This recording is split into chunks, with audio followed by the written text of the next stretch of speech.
Montreal's defense against the Argos. Rushed 3, rushed 4, dropped a bunch of people, made you throw through bodies. You look at Winnipeg and like, oh, you want to limit the explosive plays of all those playmakers on offense. Could you do the same? Difference is, for me, Winnipeg has been real patient. And if you give them light boxes, they'll just run the ball. You just run it. And there's a reason why Brady Oliveira is where he is and had the season that he's had. Well, I mean, there were drives against BC where they said, well, we're just running it the entire way down the field, especially in that first half. If I'm a coordinator, I'd actually go the opposite. And I would show pressure nonstop. Maybe I come with a lot. Maybe it's just showing pressure to get you to check into something, and then I'm dropping. But either way, I've got 5, 6, 7, 8 guys in the box at the line of scrimmage, and I'll stop the run on the way to the passer, essentially.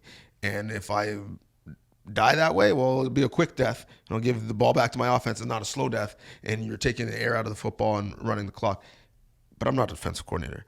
What do you think the best approach is for Montreal, given the talent on their defense? Listen, you don't get to rushing just 3 defensive linemen if you're not up. This is why I talk about the importance that the offense and Cody Fajardo are going to have as far as a fast start. Now, last week, Marc-Antoine Duquois was the one who provided that offense, who provided that spark at the beginning. Now, all of a sudden, you're behind the 8 ball, and it forces now the quarterback to think 3 times, hey, do I really want to hand off the ball? Do I really want to hand off the ball on this RPO here? And the offensive coordinator to think, like, am I really going to be patient? Am I really going to run the ball again? And so no, you do need to start rushing 4, and I completely agree with you. And I think that this is Noah Thorne's specialty. We know him for being a blitzer. We know him for having exotic defenses and bringing guys from left, right, and center, showing up at the line and then dropping guys. And so I think he's going to go back and revert to who he truly is.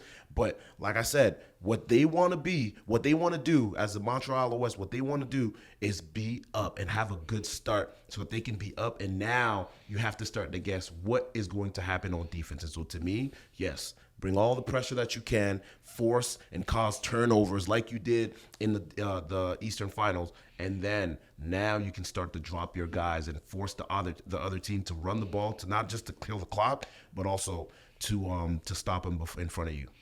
Having said that, your prediction: champ, MVP, MVC. I'm gonna start with the champions. Obviously, I think that it's gonna be a lot for the Montreal Alouettes. I think that offense is going to find different ways. They can run the ball with Brady.